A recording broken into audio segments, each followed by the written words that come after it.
nenhum momento abriria sua boca, porque como cordeiro mudo, ele iria para o matadouro. Glória a Deus, aleluia, Jesus. Deus fiel. Zacarias também vai revelar, e ele vai dizer: alegra-te, ó filha de Sião, eis que o teu Salvador entrará pelas portas da cidade, montado em um jumento. A ele deis ouvido, porque Zacarias estava falando da chegada de Jesus a essa terra. Em todo o Novo Testamento vai ser falado que iria vir um Salvador sobre a terra. Irmãos, não é um profeta, mas são muitos em épocas distintas, a qual nós não sabemos quantos anos exatamente, mas todos deixavam alerta que o Cristo Salvador iria descer sobre essa terra. Mas o tempo foi passando e esta promessa, infelizmente, foi sendo esquecida pelo povo. Mas um dia maravilhoso, estava Maria, uma jovem, prestes a se casar. Chega o anjo diante dela e diz: mulher, sobre ti descerá a virtude do Espírito Santo, e em teu ventre será gerado o Salvador. Dareis o nome a ele Jesus, pois ele é o Filho de Deus.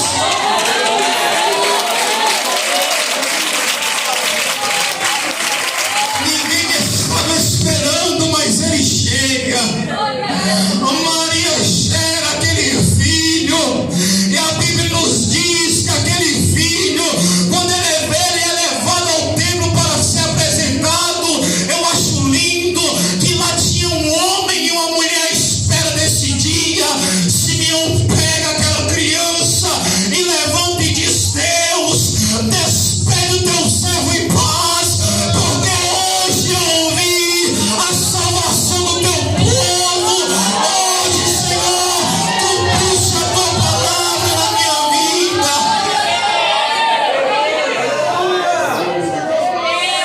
O Salvador estava na terra. O Salvador chegou na terra. A promessa qual foi feita acaba de se cumprir.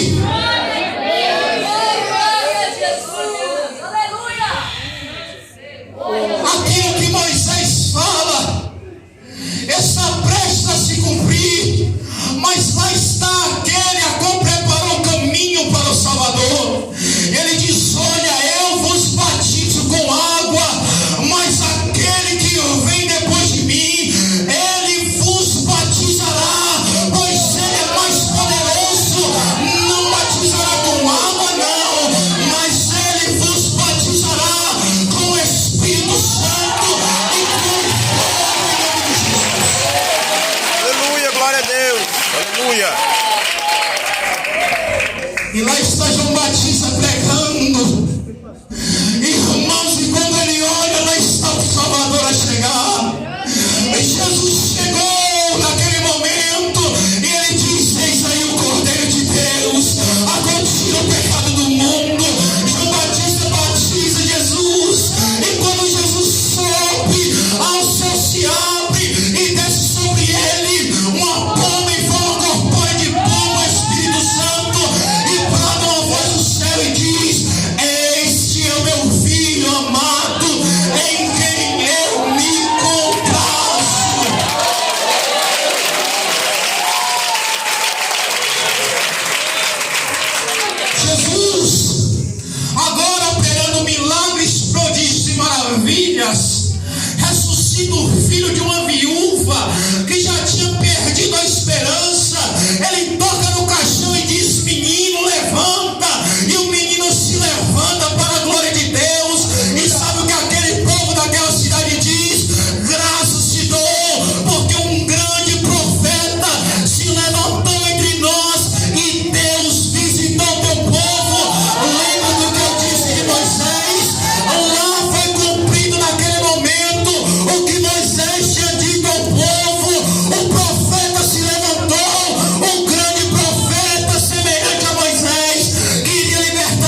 nos diz que o povo começa a se alegrar, e ele manda os seus discípulos pegar assim um jumentinho para que ele possa se assentar. E quando ele começa a entrar na cidade, a Bíblia vai nos dizer que o povo começa a dizer: Hosana, Hosana, Hosana, aquele que vem em nome do Senhor. Isso cumpre a vida de Jesus. Aqui o Deus Zacarias disse que o Senhor iria entrar montado em jumentinho. Glória a Deus, aleluia. A Bíblia nos diz que lá no momento da sua crucificação, quando estão prestes a crucificar a Cristo, a Bíblia fala que cobriram o rosto do Salvador e batiam nele, e ele nada dizia. Foi negado por Pedro, seu discípulo, e ele nada disse. Pilatos o colocou diante e o interrogando, diz: homem, tu não tira nada. E ele, como ovelha muda, ele continuou. E assim também se cumpre aquilo ao qual Isaías também disse. Mas na sua crucificação, lá está o nosso Salvador agora na cruz. E ele clamando, ele diz: Deus meu, por que me desamparaste? Agora o seu calcanhar está ferido, porque os cravos transpassaram as suas mãos. Os cravos também transpassaram os seus pés. A referência de Gênesis, a qual Deus diz que a serpente feriria o calcanhar, acaba de ser cumprida na vida de Jesus. E quando ele é levantado naquela cruz, a cabeça da serpente ali no Gólgota, ela é ferida, porque Satanás agora perde o seu poder, porque Jesus, o Salvador, naquele momento morreu para pagar a minha e a tua dívida. Aleluia! E você começa a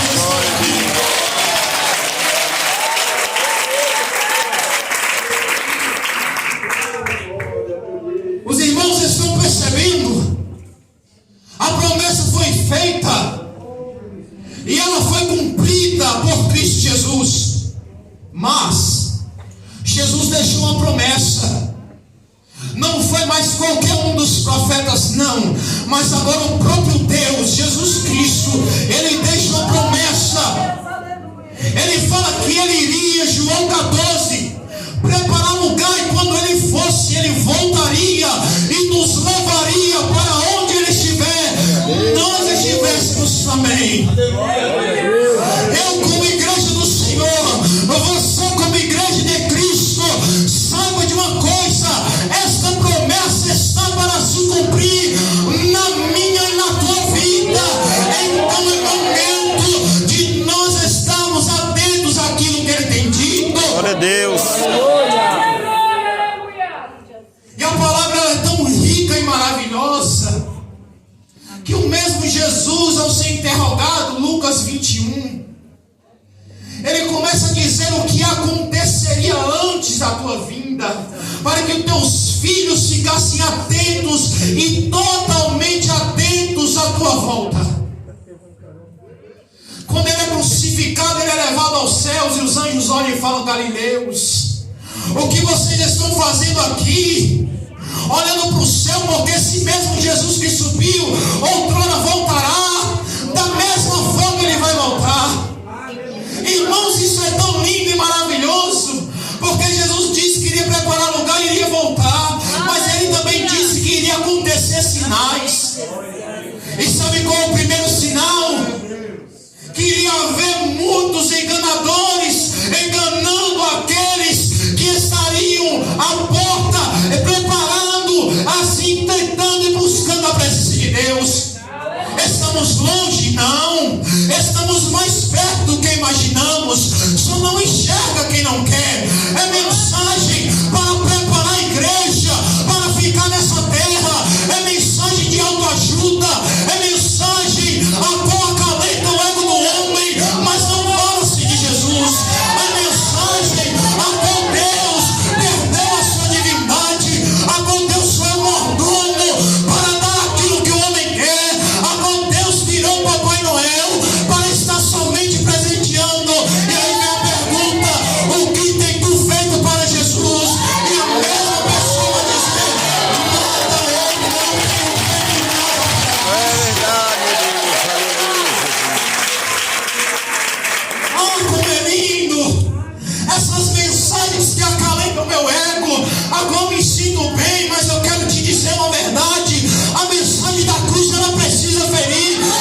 de Cristo?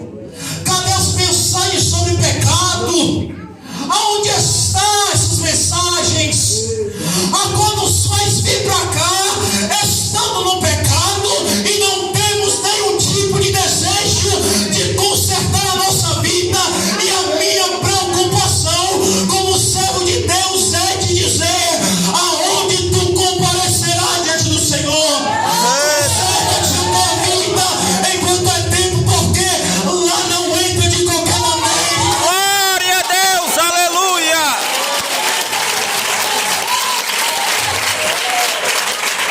Muitos enganadores viriam dizendo que seria o Cristo.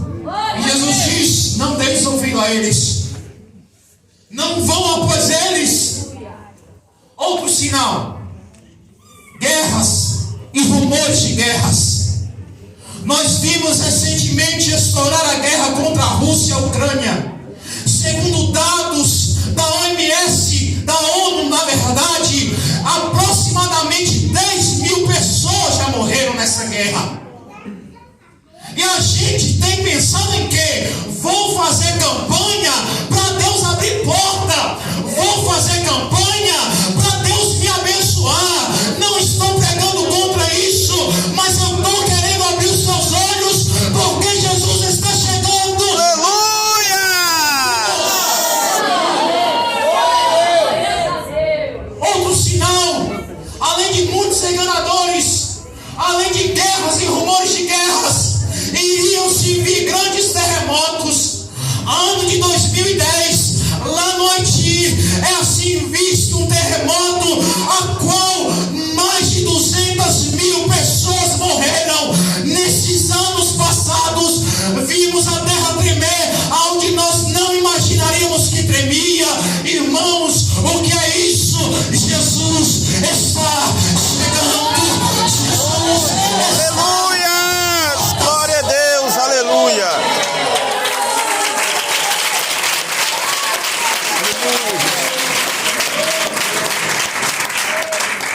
Ele vai dizer também que iria ter fome em muitos lugares. A Organização Nacional, a Organização das Nações Unidas, estipula-se que tem 811 milhões de pessoas no mundo passando fome. E eu e você tem orado, tem levado a palavra àqueles que têm morrido de fome ao nosso lado. Eu não estou falando somente de fome física, eu estou falando de fome espiritual. Ou tu tem estado tão preocupado com a tua vida que te esqueceu da comissão que Jesus diz: ide por todo o mundo e pregar o Evangelho?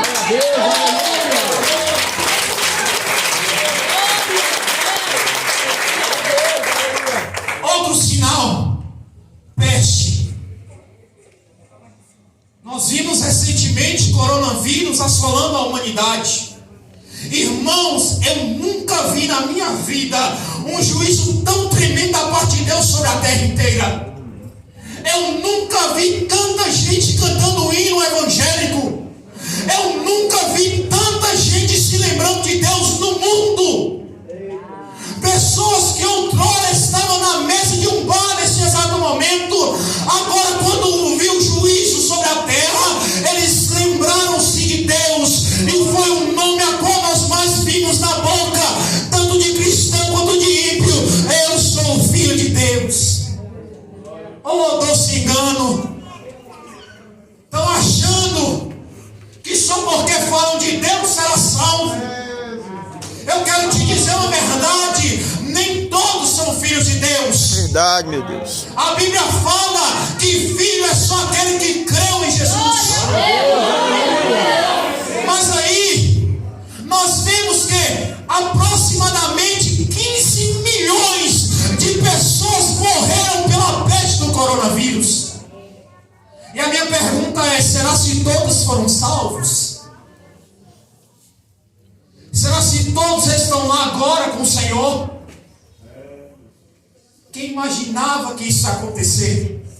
E sabe qual é a resposta? Jesus Jesus está prestes a chegar. Outro sinal. O mesmo Jesus disse que haveria sinais no céu. Recentemente, os meios de comunicação estão dizendo que na Europa está tendo 40 graus de calor. Pessoas estão morrendo, incêndios estão atingindo, a natureza está clamando e alertando a cada momento. O Salvador está prestes a voltar. Jesus está chegando.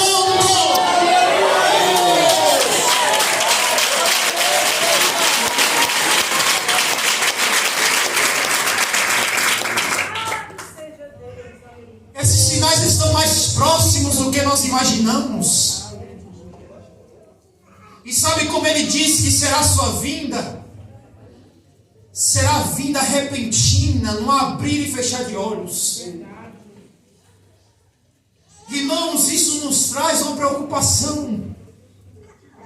Não é tempo, irmãos, de estarmos brincando de servir a Deus. Porque ninguém sabe o momento que Ele está para chegar.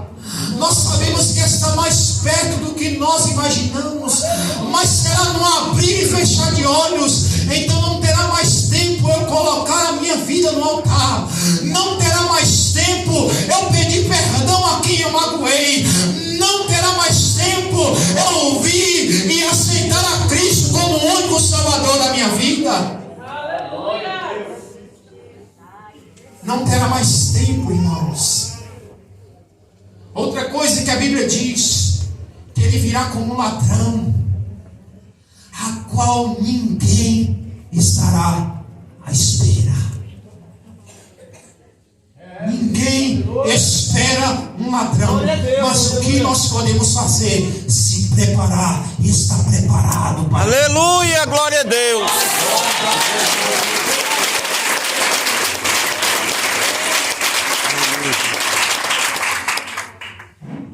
Mas sabe o sinal pior? É quando Jesus diz assim: e como foi nos dias de Noé, assim será também na vinda do Filho do Homem. Casavam-se e davam-se em casamento, bebiam, comiam, e nem viram Noé adentrando a arca, e quando foram ver, já era tarde demais. Será se a igreja está atenta àquilo que Jesus tem dito? Será se você tem percebido os sinais na terra, os sinais espirituais a qual Deus tem chamado a sua igreja para estar atenta? E quando eu leio esse versículo, isso me traz um confronto direto. Aonde está o teu coração? Irmão, é muito bom vir para essa igreja, ouvir os hinos, dar glória a Deus, dar aleluia. É bom ouvir a melodia, é bom ouvir os irmãos cantarem, mas eu quero te dizer uma verdade. Você pode se vestir como crente, você pode estar na igreja, você pode ser revelado, você pode até falar o nome de Jesus, mas se teu coração está nessa terra, é aqui que você vai ficar. Quando Ele voltar, não vai morar não, vai ficar aqui, porque é aqui que você vai ficar. Porque, igreja, é a verdade que está acontecendo hoje. Aonde se o Evangelho tem pregado e preparado os cristãos para ir para a terra, para o céu, estão preparando para ficarmos aqui. Veja, está diante dos nossos olhos, irmãos.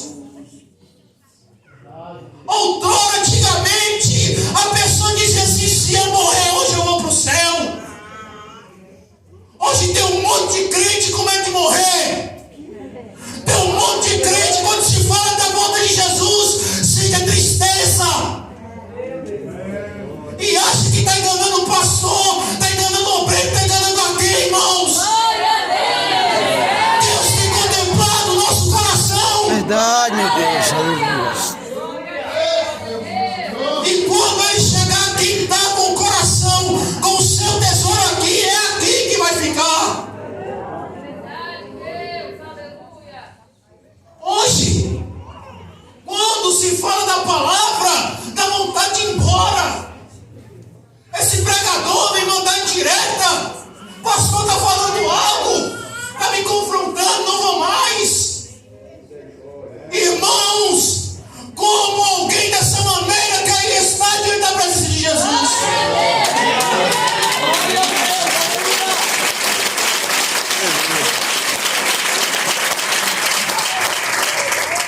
Olha aí, pergunta: o que eu preciso fazer para que eu possa estar lá no céu? Primeira coisa que você tem que fazer, tem que se crer. Mas para crer é necessário se arrepender dos seus pecados. Para se crer é necessário entender que nós não merecemos nada, miseráveis somos. Quem aqui, ninguém pode bater no peito. Eu te digo, se você fizer isso, tu ainda não conhece o Evangelho. Ninguém aqui merece, irmãos, ir para o céu. Nós só vamos para lá porque Jesus morreu por mim e por ti. É só por Ele, irmãos. Aleluia. Mas foi pela graça que Ele nos salvou. Glória a Deus.